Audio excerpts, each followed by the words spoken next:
ایک سورہ فاتحہ 3 دفعہ سورہ توحید پڑھ کر تمام مومنین مومنات مرحومین تمام علماء تمام شہداء اپنے مرحومین میرے مرحومین بانے آنے مجلس کے مرحومین استاد شہید سبت جعفر شہید سردار شہید عارف حسینی کی روح کو پڑھ کر بخش دیں۔ بسم اللہ الرحمن الحمد للہ رب العالمین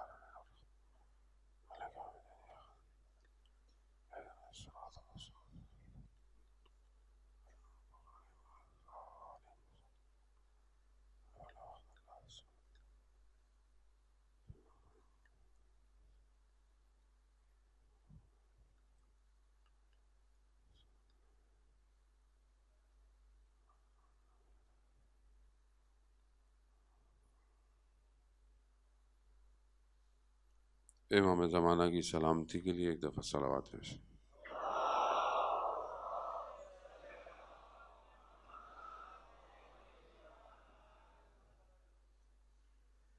لا حول ولا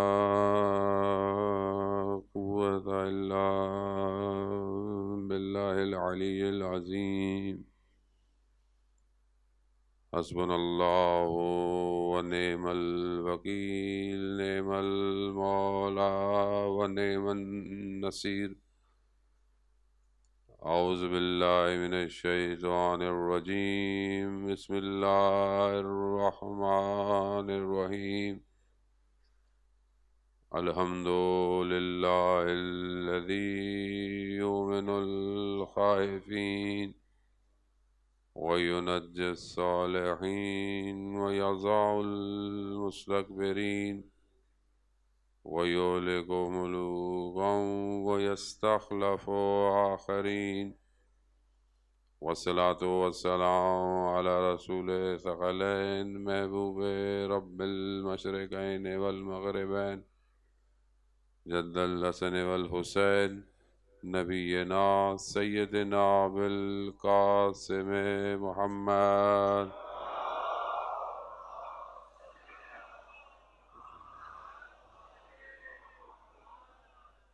وعلى آله الطيبين الطاهرين المعصومين لا سيما بقية الله في الأرضين روحي وأرواحنا لتراب مقدم الفداء ولعنة الله على أعدائهم أجمعين بسم الله الرحمن الرحيم رب اشرح لي صدري ويسر لي أمري واحلل عقدة من لساني يفقهوا قولي أما بعد فقد قال الله تبارك وتعالى في كتاب الحكيم والقرآن المجيد وما خلقت الجن والإنس إلا ليعبدون صلوات بيد محمد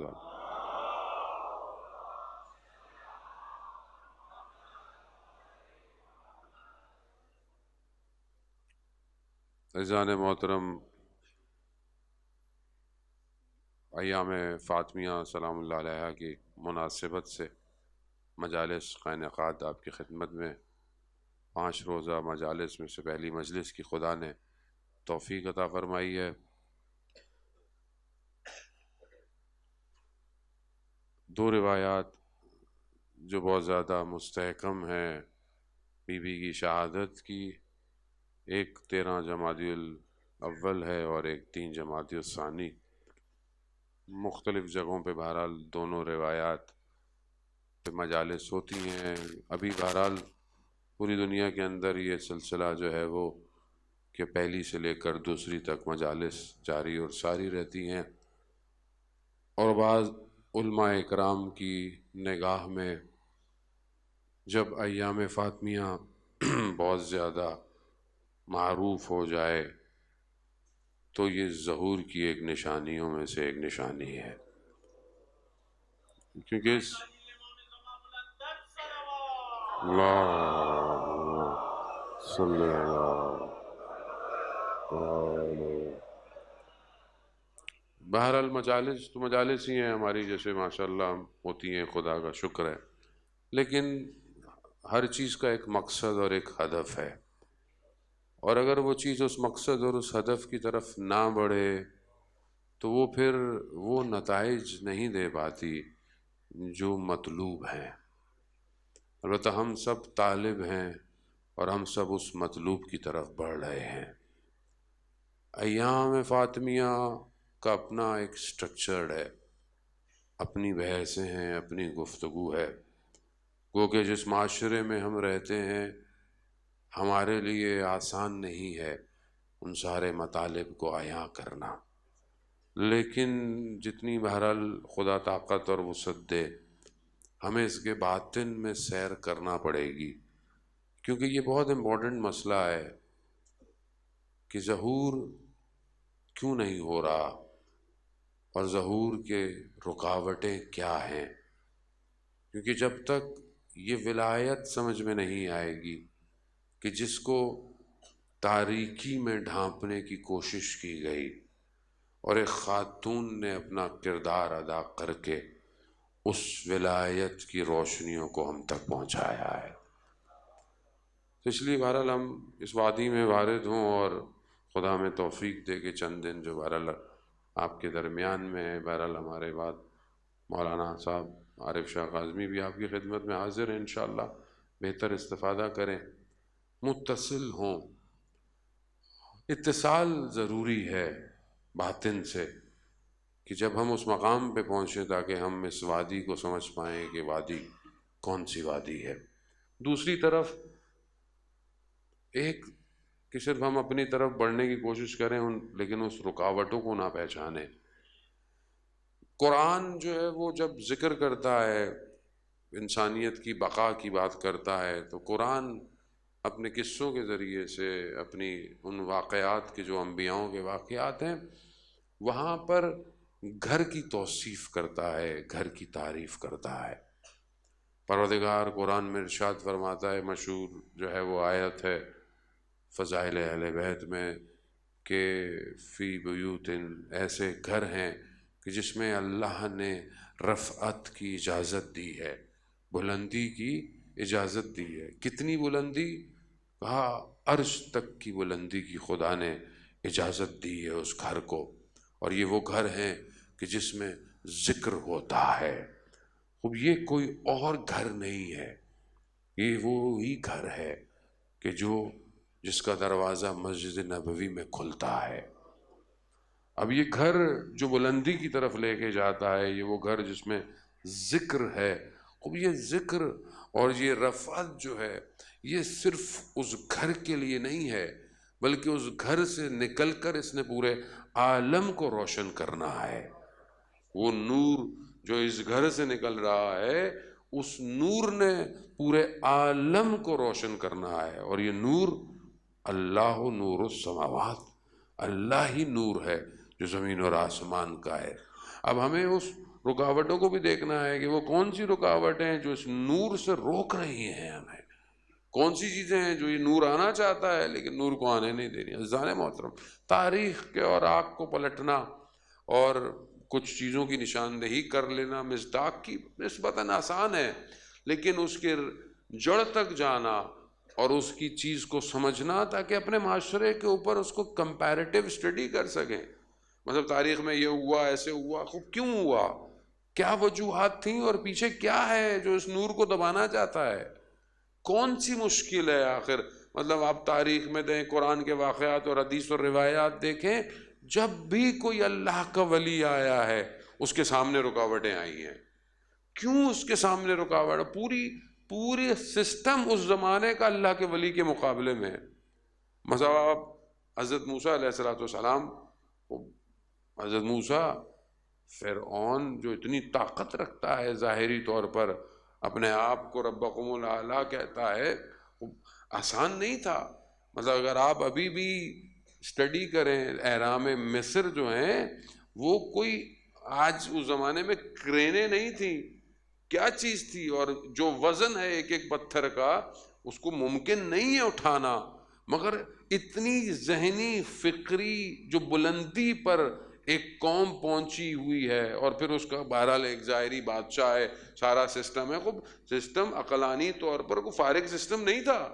مطلب وہ چیزیں جو بنائی ہیں ابھی تک لوگ کشف کر رہے ہیں کہ عجوبے کیا ہیں، اس ارتقاء کے اوپر ظاہری طور پر پہنچے ہوئے کے اندر میں ایک شخص سے کیا مسئلہ ہے، کیا مسئلہ؟ شخص اگر پیدا ہو بھی جائے، پہلے تو ابھی پیدا نہیں ہوا ہے، لیکن پیدا ہونے سے پہلے مشکل شروع ہو گئی کہ بھائی پیدا نہیں ہونے دینا. وہ کیا ہے، ایک بچہ پیدا ہو جائے گا تو کیا کرے گا، کیا خطرہ ہے.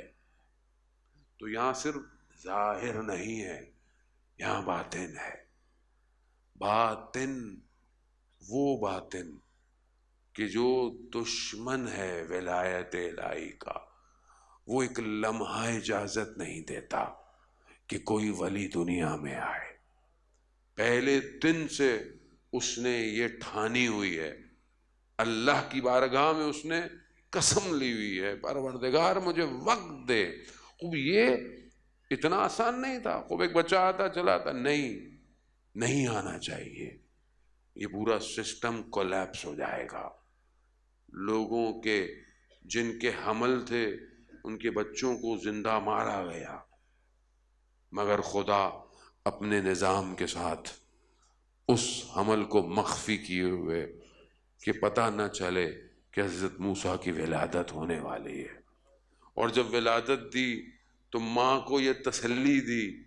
ماں کے لیے آسان نہیں ہے اپنے جگر کے ٹکڑے کو دریا میں سمندر میں بہا دے اور چلا جائے. نہیں، ماں کے دل کو تسلی دے رہا ہے، گھبراؤ مت، ہم اسے تمہاری طرف پلٹائیں گے. قرآن ظاہر ہے اپنے باطن کے اندر چیزوں کو چھپائے ہوئے ہے، مگر میں بیچارے کو کہاں قرآن پڑھنے کی توفیق ہے. پڑھ بھی لی تو اوپر سے سمجھے گا کون. مولانا یہ تفسیریں جو لکھی گئی ہیں کون سمجھے گا.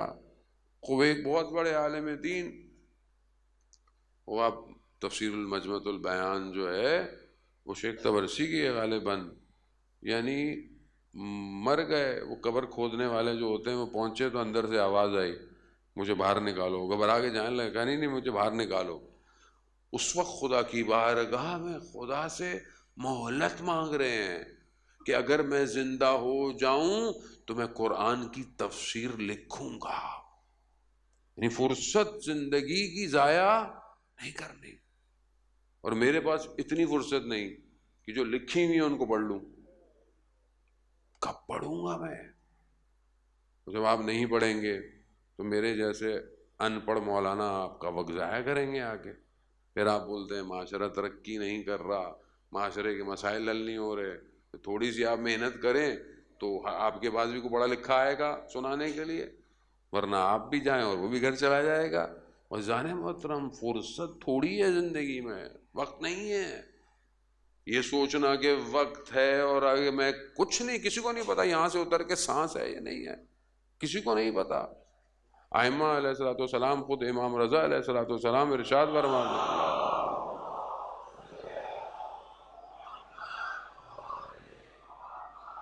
امام فرماتے ہیں کہ میں صبح اپنی ایسے کر رہا ہوں کہ ہر روز میری زندگی کا ایک دن کم ہو رہا ہے. کم ہو رہا ہے اس کا مطلب کیا؟ اس کا مطلب ہے کہ کبھی بھی ختم ہو سکتا ہے، کسی کو نہیں پتا.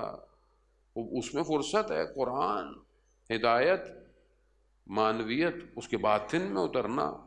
کب ہم اتریں گے اس کے باطن میں؟ بچہ ہو بڑا ہوتا ہے، تھوڑا بہت قاعدہ پڑھا دیں، قرآن پڑھا دیں، گھر چلا جائے گا، وہ بھی بڑا ہو جائے گا. باقی قرآن زندگی میں کہاں ہے؟ یہ جس ہم گھر کا ذکر کر رہے ہیں، یہ گھر جس میں ذکر ہو رہا ہے، ذکر کیا ہے؟ وہ ذکر الہی ہے. وہ ذکر الہی میرے گھر میں کتنا ہے؟ آج جو معاشرے کا سب سے بڑے مسائل ہیں وہ گھر کے اندر ہیں. اور یہ گھر کے اندر کیوں ہے؟ کیونکہ قرآن گھر میں نہیں ہے. اب آپ کہیں گے مولانا صاحب ہمارے گھر میں تو ماشاءاللہ اتنے قرآن ہیں، مخمل میں لپیٹ کے رکھے ہوئے ہیں، اوپر طاق پہ رکھے ہوئے ہیں، پڑھتے بھی ہیں الحمدللہ، کبھی کبھی مسئلہ نہیں ہے. لیکن قرآن ظہور کہاں کر رہا ہے؟ اور یہ گھر کیسا ہے کہ یہاں امام حسن مجتبیٰ علیہ الصلوۃ والسلام، اللہم صلی علی محمد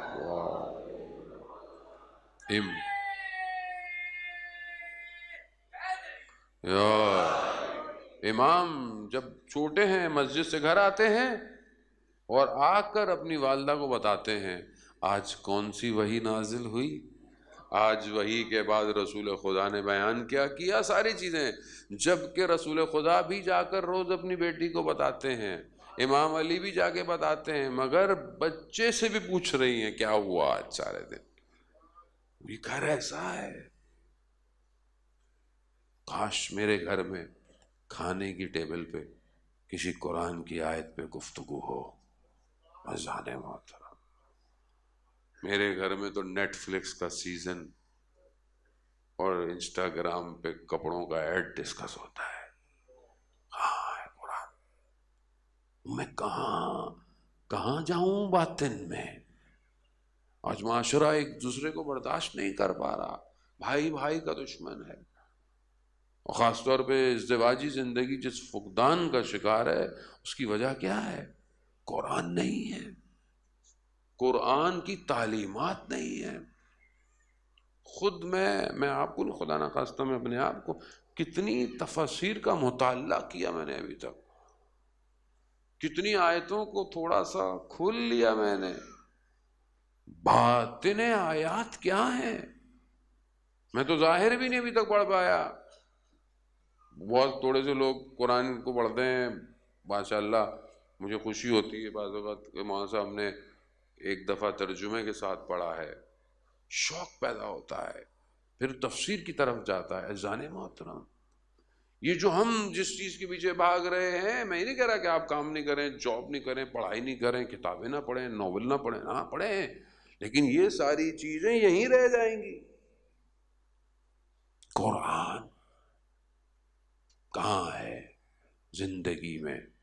اس گھر میں قرآن نظر آتا ہے، اس گھر کی عبادت میں، اس گھر کے اخلاق میں، اس گھر کے برتاؤ میں. وہ جانے محترم چند دن ہمیں یہی تو سمجھنا ہے کہ یہ گھر کوالٹیز کیا ہے. شخص جو ہے وہ نیا نیا مسلمان ہوتا ہے، مسجد نبوی آتا ہے اور آ کر تقاضا کرتا ہے. حضرت سلمان فارسی رضی اللہ تعالیٰ عنہ گئے جاتے ہیں لوگوں سے، بہرحال حالات مدینہ کے کوئی بہت اچھے نہیں ہیں، فائنینشل خود نہیں کوئی دے پاتا.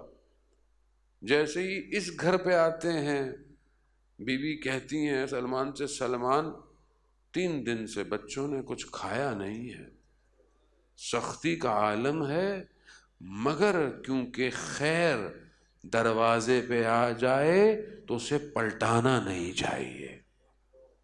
اپنا لباس دیتی ہیں، جاؤ اسے کہیں قرض رکھوا کر کچھ لے لو، کھجور، اور اس کو دے دو. گھر ایسا ہے. کیا ہمارے گھروں میں اللہ کی راہ میں دینے کی تربیت ہے؟ کیا میں اپنے گھر میں تربیت کر رہا ہوں اپنے بچے کی ایسی کہ کل کو اگر وہ معاشرے میں دیکھے کہ کہیں ضرورت ہے وہاں وہ دے؟ یا میں اپنے بچے کو بھی مادہ پرست بنا رہا ہوں؟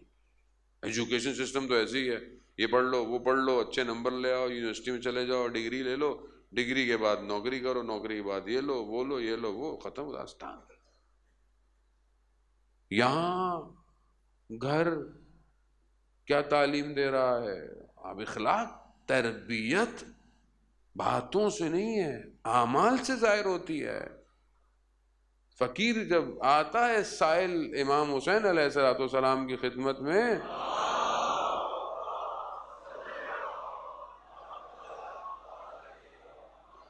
امام کی خدمت میں سائل آتا ہے، امام دے سکتے ہیں، دیتے ہیں، کہتے ہیں نہیں، پہلے میرے بھائی بڑے بھائی کے پاس جاؤ. جب بڑے بھائی کے پاس جاتا ہے، کہا کتنے دیے؟ کہا 50 دینار. تو پھر 49 دینار. کیوں؟ بھائی کے احترام میں. یہاں بھائی بھائی سے مقابلے میں، بہن بہن سے مقابلے میں، ایک گھر برابر والے کے مقابلے میں چل رہا ہے. انہوں نے یہ مجلس رکھی تھی، انہوں نے اس کی قربانی دی تھی، ہم اس کی قربانی دیں. معاشرہ اسلامی تربیت میں نہیں ہے. یہاں بیٹی، ایک اکلوتی بیٹی رسول کی، کائنات ان کے آگے، مختلف الملائقہ ملائکہ کی آمد و رفت ان کے آگے، رسول حبیب کبریا ہیں، یعنی معراج میں حضرت جبرائیل آگے نہیں جا رہے کہ میں آگے جاؤں گا پر جل جائیں گے، وہ تنہائی، وہ خلوت، وہ ملاقات اپنے رب کے ساتھ، اس ایک نبی کی ایک بیٹی کیا لے کر گھر آئی ہے، کیا نیا لباس دیا رسول خدا نے بیٹی کو، اپنی ازدواج کی موقع پر اپنا نیا لباس ساحل کو دے دیا۔ ایسا ہوتا ہے یہ چیزیں پریکٹیکل ہیں۔ جب رسول خدا نے پوچھا بیٹی نیا لباس کیوں دیا، پرانا دے دیتی، پرانا دے دیتی، کہا بابا میں بھی تو آپ سے سیکھا ہے، آپ جب اپنے تن کا لباس اتار کر فقیر کو دے سکتے ہیں۔ یا رسول اللہ، یہ کہاں جا رہا ہے گھر، کس کو راضی کرنا چاہتا ہے؟ وہ رضا کہ جس کے لیے پوری کائنات خلق ہے، میرا گھر اس رضا پہ ہے کہ نہیں ہے؟ میں اپنی بیٹی کو کیا بھیج دیں، میں کہ اس کی تربیت کیا کر رہا ہوں؟ کیا میں اس کی تربیت کر رہا ہوں کہ وہ گھر سے کیسے جائے، کیا لے کے جائے؟ کہ دینا منع نہیں ہے، منع کوئی نہیں کر رہا آپ اپنی بیٹی کو نہ دیں یا آپ نہ، لیکن اصل کیا دینا ہے اس کو؟ کیا وہ اصل جو اس کے باطن کی تربیت ہے وہ میں دے رہا ہوں بیٹی کو؟ کہ بیٹا مشکلات میں خدا کے دروازے کو مت چھوڑنا، اللہ کی راہ میں اپنی ذات کو گم نہ کر دے، اپنے گھر میں احترام کرنا، صبر اور تحمل کرنا، مگر اس گھر سے زیادہ کسی کے اوپر مصیبتیں پڑی ہیں۔ حضرت سلمان فارسی کہتے ہیں کہ ایک ہاتھ سے چکی پیس رہی ہیں، ایک ہاتھ میں بچہ ہے۔ میں نے کہا یا بیوی مجھے دے دیجئے یا مجھے کام کرنے دیجئے۔ اتنی مشکل، اتنی سختی کے مولا کائنات نے کہا کہ جائیے بابا سے کچھ مانگیے، بابا کے پاس جائیے۔ جاتی ہیں کہ مجھے کچھ دے دیں، میرے کاموں کی کوئی مدد کرے، کوئی کام کرنے کے لیے۔ رسول خدا کیا کہتے ہیں کہ بیٹا میرے پاس ابھی ایسی ظاہری توان، یہ حقیقت ہے، اس زمانے میں مشکلات تھیں عزیزان محترم، مگر بیٹی میں تمہیں ایک ایسا تحفہ دوں گا جو قیامت تک کے لیے تمہیں فائدہ دے گا۔ کیا دیا؟ تسبیح۔ 34 دفعہ اللہ اکبر پڑھو، 33 دفعہ الحمدللہ پڑھو، 33 دفعہ سبحان اللہ پڑھو۔ یہ تسبیح، کوئی تسبیح کیسے فائدہ دے گی؟ امام جعفر صادق علیہ الصلوۃ والسلام اللہ،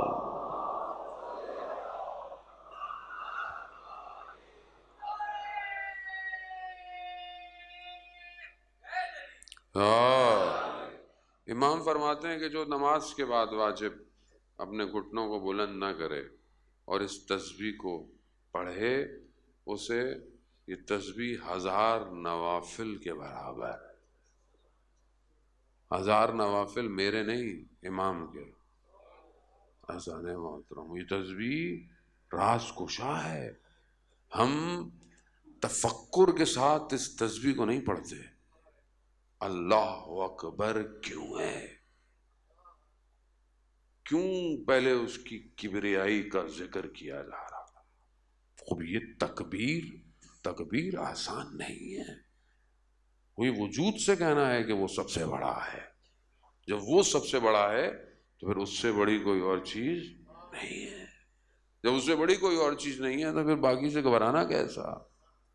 وارد ہونا انسان اپنے وجود کے عزیزان محترم۔ خوب یہ گھر اس طرح ہے، خوب شادی کی پہلی رات گزرتی ہے اور مشہور آپ نے سنا ہوا ہے کہ رسول خدا پوچھتے ہیں اپنے داماد سے کہ آپ نے میری بیٹی کو کیسا پایا؟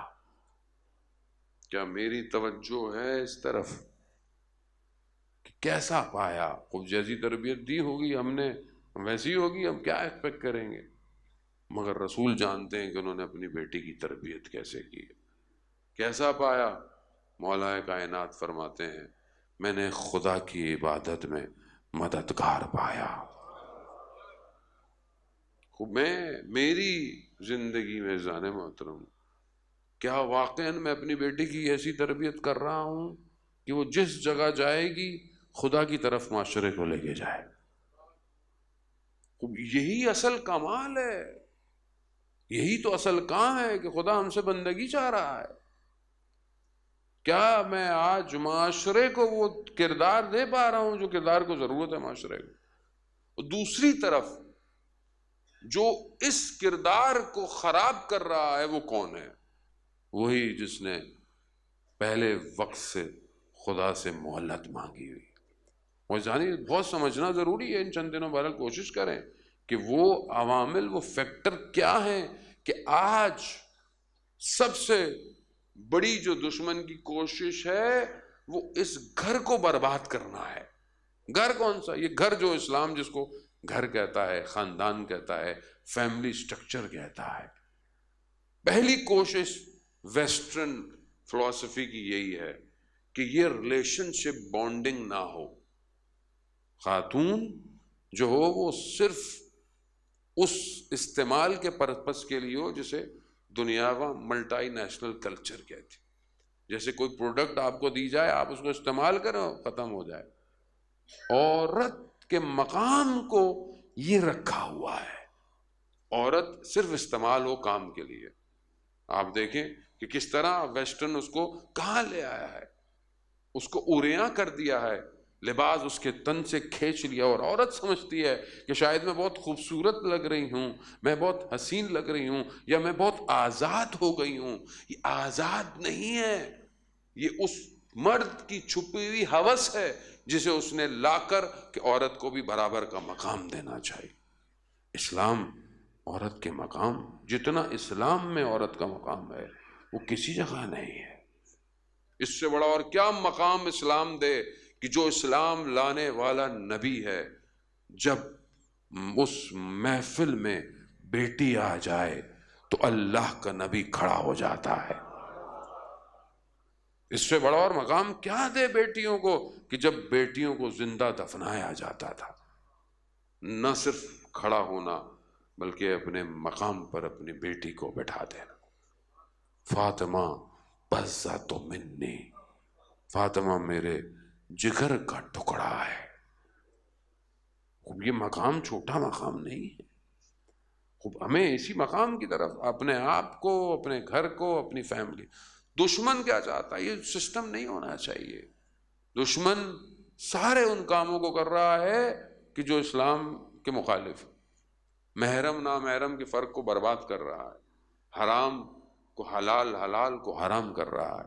ٹی وی، میڈیا، فلمیں، کارٹون، اینیمیشن اس اسٹرکچرڈ کو تباہ کر رہی ہے جس اسٹرکچرڈ کو فطری طور پر خدا لے کر آیا ہے۔ یہ فطرت کے خلاف ہے جو ہو رہا ہے، اور جب فطرت کے خلاف ہوگا تو معاشرے میں فقدان ہوگا۔ آج ہم معاشرے کی اس جڑوں پر نہیں پہنچ پا رہے کہ جہاں مشکلات ہیں۔ آج ہم فرنٹ لائن پر مشکلات دیکھتی ہیں، جی حکومت مشکل میں، حکمراں مشکل میں، پولیٹیشن کہاں سے آیا؟ آسمان سے آیا۔ حکمراں کہاں سے آیا؟ کوئی بھی اپنے آپ کو جو لیڈر کہتا ہے کہاں سے آیا؟ آج مسائل کہاں ہیں؟ یا میں بھی کسی پوسٹ پہ آگے بیٹھتا ہوں تو میں کیا کر رہا ہوں؟ وہ اسی معاشرے سے آیا۔ خوب معاشرے کو یہ کردار کون دے رہا ہے؟ معاشرے کو یہ کردار وہ وطن دیتا ہے جس وطن میں یہ تربیت پاتا ہے۔ تو کیا وہ وطن، وہ گودیں پاک ہیں؟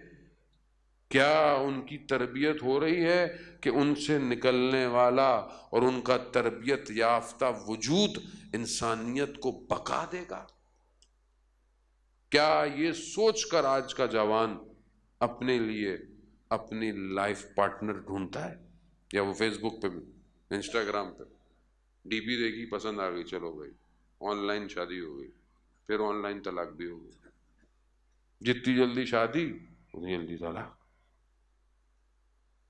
عزیزان محترم، اسلام چند چیدہ چیدہ اصول بیان کر رہا ہے کہ اگر تم رسول خدا حضرت محمد مصطفیٰ صلی اللہ علیہ وآلہ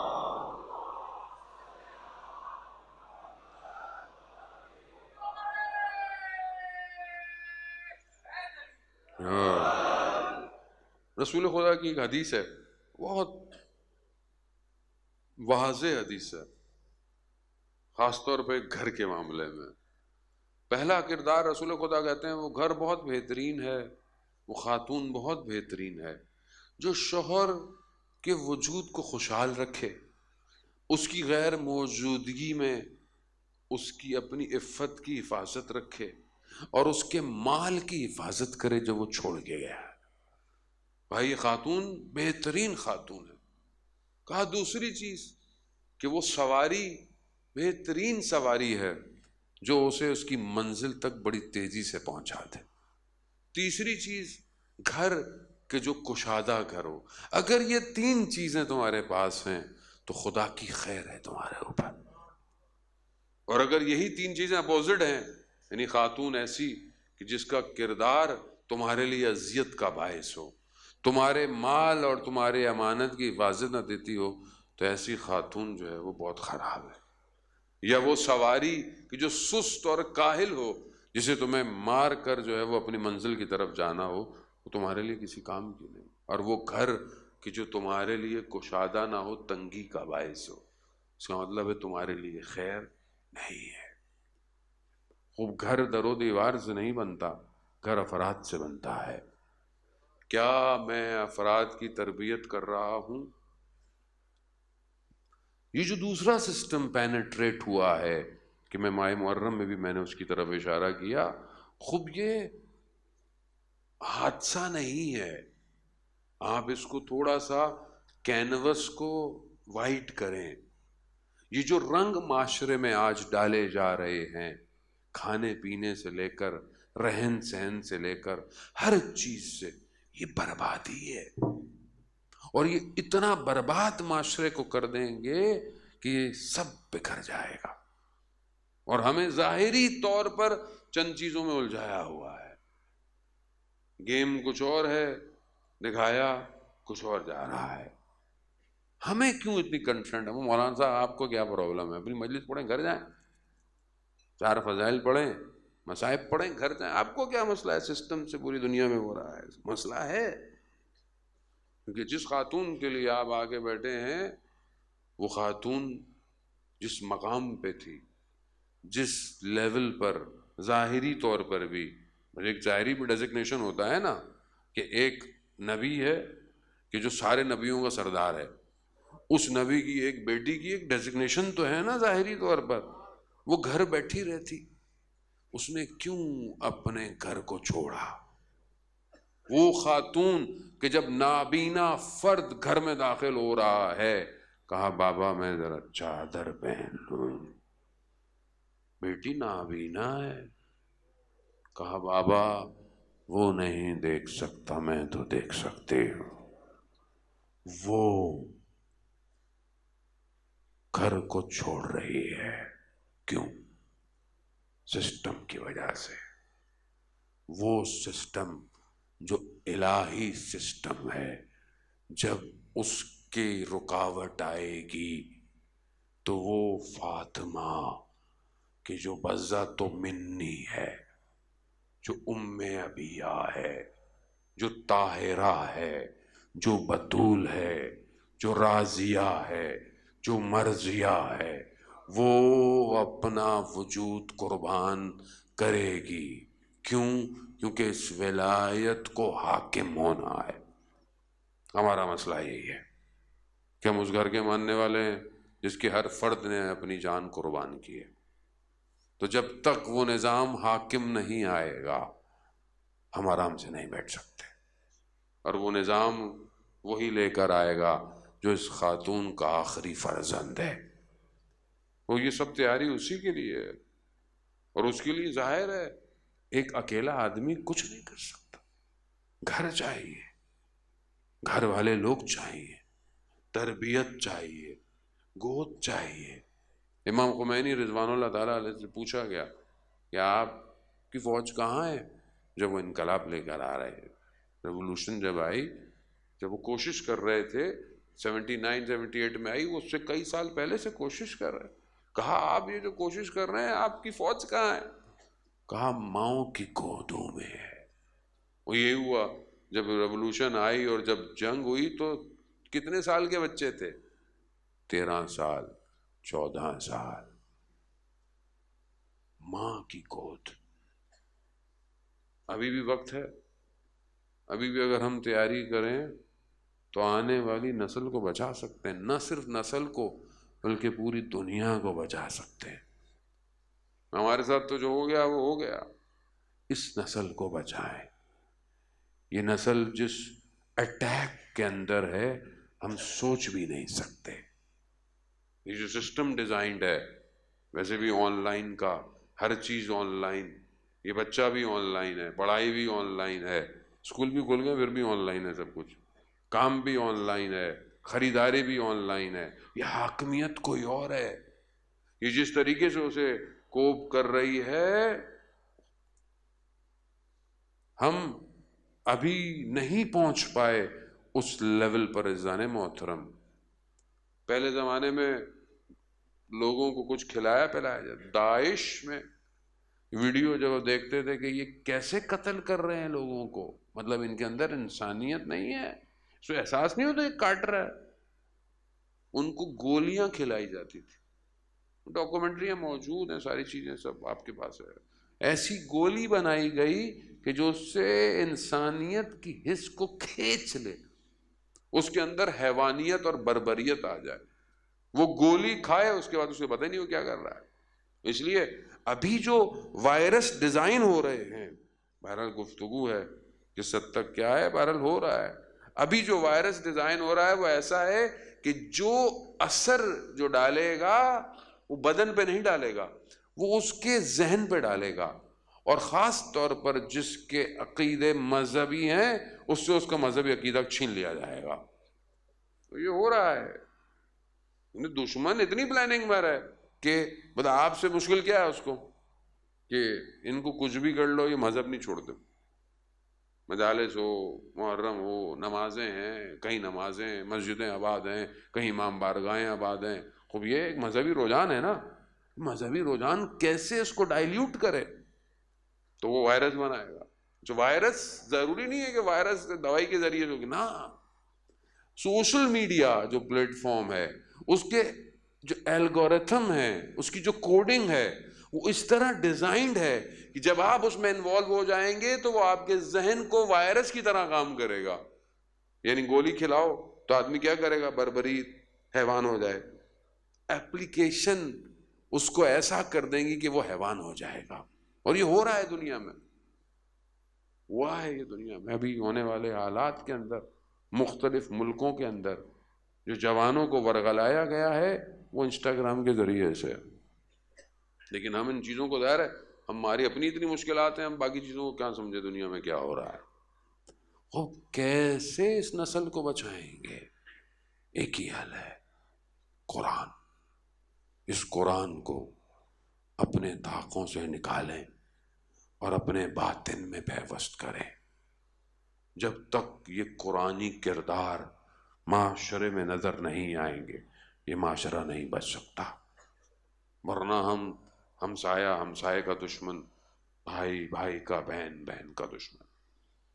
یہاں ہر چیز نیگیٹو نظر آتی ہے، گھر کی باتیں نیگیٹو. کیوں؟ کیونکہ ہم دور ہیں. عزیزان محترم، وہ آئے ہیں بہرحال چند دن خدا نے جو ہمیں دیے ہیں، ہم اس قرآن کی طرف بڑھیں، قرآن کو کھولیں اور تفسیر شروع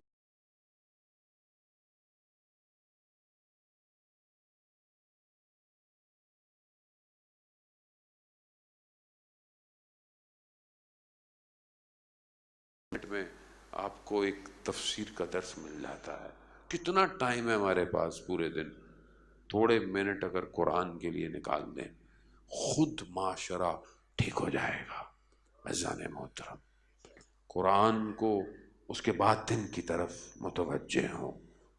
بسم اللہ الرحمن الرحیم، انا اعطیناک الکوثر فصل لربک وانحر انا شانئک هو الابتر۔ رسول خدا کی اولاد نہیں ہو رہی، یہ رسول خدا کو طعنے دیتے تھے، مگر جب رسول کو حکم ہوا کہ جاؤ، کیونکہ وہ ادبی معاشرہ تھا، کیونکہ جہالت کا تعلق صرف نالج سے نہیں ہے، پڑھے لکھے لوگ بھی جاہل ہوتے ہیں۔ معاشرے میں کیا پڑھے لکھے لوگوں کی کمی ہے؟ کیا ظاہری طور پر ڈگریوں کی کمی؟ نہ، علمی بلاغت تھی عرب کے اندر۔ جب انہوں نے اعتراض کیا، اور بڑے بڑے شاعر تھے، تو یہ جب آیت نازل کو، 3 چھوٹی سی آیتیں نازل ہوئیں، اس کو جا کر خانہ کعبہ پہ جو ہے وہ ٹانگ دیا گیا۔ جب ان فصیح بلیغ ادیبوں نے اس چھوٹی سی بحر میں اس عمیق پیغام کو دیکھا، گو کہ جاہل معاشرہ تھا، لیکن کیا کہا؟ ما ھذا کلام البشر، یہ بشر کا کلام نہیں ہے۔ اور ہمیں آج تک سمجھ میں نہیں آیا۔ انا اعطینا کل کوثر، ہم نے تمہیں کوثر عطا کی۔ عزیزان محترم، یہ کوثر ہی کے جلوے ہیں کہ اگر یہ خاتون نہ ہوتی کچھ نہیں ہوتا۔ یہ سب کس کی وجہ سے؟ وہ ایک فرزند جو کربلا آیا، وہ نہ ہوتا تو اسلام ہوتا، میں اور آپ ہوتے نہیں۔ پوری انسانیت حسین کے اس ایک سجدے پر، کس نے دیا یہ سب کچھ؟ اور جو آنے والا ہے پردے میں، چاہے وہ اہل تشیع کے ہاں زندہ ہے، غیبت میں ہے، اہل تسنع کے ہاں پیدا ہوگا، وہ دونوں کے شیعوں کی تو فرق نہیں، شخص ایک ہی ہے۔ وہی وہ کون ہے؟ وہ اسی کوثر کا پھول ہے جو انتظار کر رہا ہے، وہ اسی خورشید کی شعائیں ہیں۔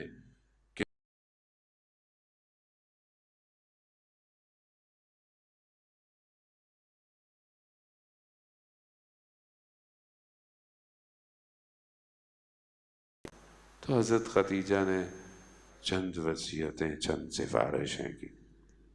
احترام اتنا ہے حضرت خدیجہ کو رسول خدا کا کہ خود کچھ کہہ نہیں رہے۔ ہاں، کتنی قربانی ہے حضرت خدیجہ کی، کتنے احسانات ہیں حضرت خدیجہ کے، مگر اس کے باوجود بھی تقاضا کر بھی رہی ہیں تو رسول خدا سے نہیں، بیٹی سے کہا کہ بابا سے کہو کہ ایک اپنی ردا یا آبا، اسی میں مجھے دفن کیجیے گا۔ سفارش۔ اور یا رسول اللہ کو کہا کہ یہ میری بیٹی چھوٹی ہے، اس کا خیال رکھیے گا، کوئی اسے اونچی آواز میں نہ پکارے۔ اللہ، خدا نے حضرت خدیجہ کی باتوں کو، خدا نے خود کفن بھیجا حضرت خدیجہ کے لیے۔ ظاہر ہے جس نے اپنی پوری مال دولت خدا کے لیے کی ہو، خدا نے اپنی طرف سے۔ میں کہوں گا حضرت خدیجہ جب تک رسول زندہ رہے، آپ کی بیٹی کے اوپر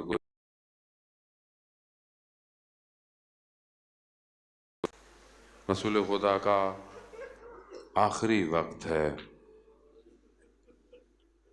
بستر پر ہیں، دروازہ کھٹکھٹایا جاتا ہے، بی بی اپنے بابا کے سرانے پر ہیں۔ بیٹیوں کو باپ سے بڑی محبت ہوتی، یہ بیٹیاں جانتی ہیں یا باپ جانتا ہے؟ بیٹی کا نعم البدل نہیں ہے عزیزان محترم۔ یہ ہمارا معاشرہ عجیب سا ہے، بیٹا بیٹا کرتا رہتا ہے۔ بیٹی رحمت ہے، رحمت کا سوال نہیں، نعمت کے سوال ہوگا۔ جس گھر میں بیٹی آئے اور جس گھر میں، امام کی حدیث ہے کہ جس گھر میں فاطمہ نام کی بیٹی ہو، اللہ اکبر۔ ایک صحابی نے جب اپنی بیٹی کا نام فاطمہ رکھا تو امام نے، چھٹے امام نے کہا خیال رکھنا کبھی اس پر ہاتھ مت اٹھانا، اجرکم عند اللہ۔ کتنے آپ کے قلب کتنے آمادہ ہیں، اللہ اکبر۔ عزاداران محترم، یعنی کوئی بھی بیٹی ہو، کسی کی بیٹی ہو، نام ایسا ہے، خیال رکھنا، نام کا تقدس رکھنا، ہاتھ نہیں اٹھانا۔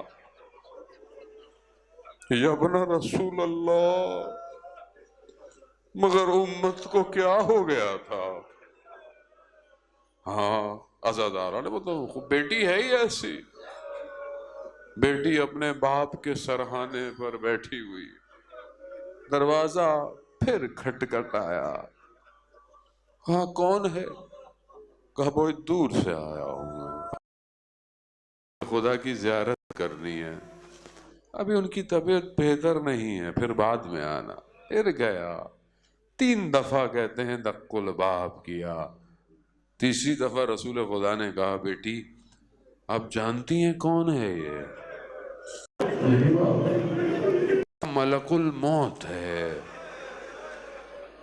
آپ کے احترام میں دروازہ کھٹکھٹا رہا ہے۔ یا رسول اللہ، آپ زندہ ہیں، ملائکہ کھٹکھٹائے بغیر نہیں آ رہے،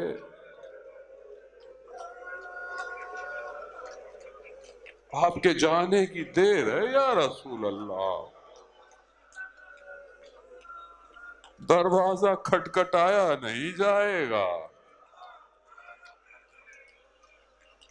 دروازہ جلایا جائے گا۔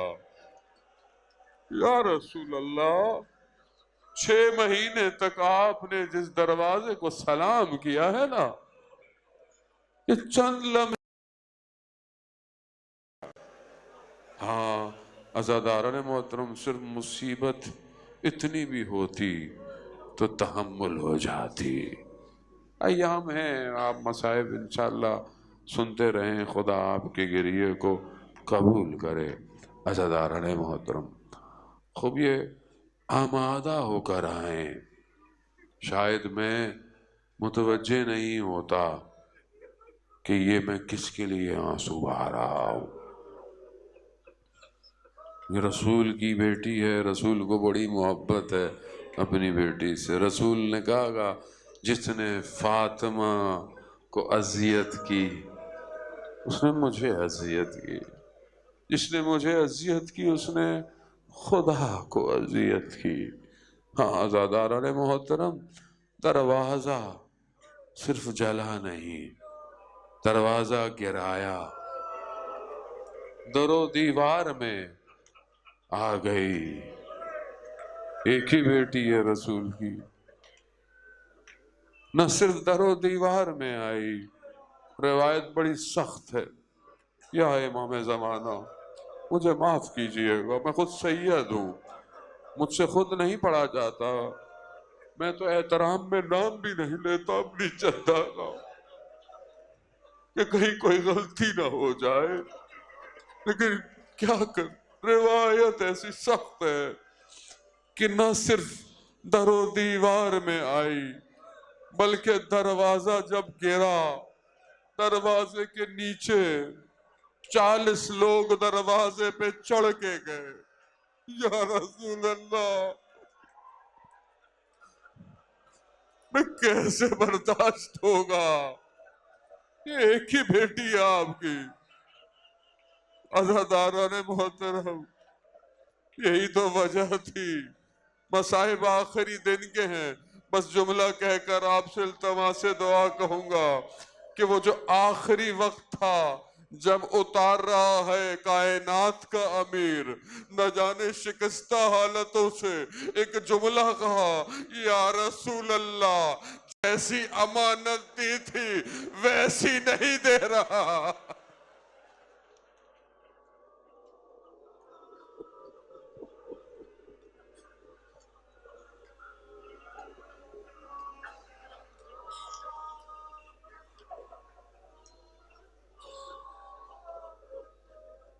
الا لعنت اللہ علی القوم الظالمین وسيعلم الذین ظلموا ای منقلب ینقلبون۔ پروردگار امام زمانہ کے ظہور میں تعجیل عطا فرما، ہمیں ان کے ناصروں ان کے مددگاروں میں شمار فرما۔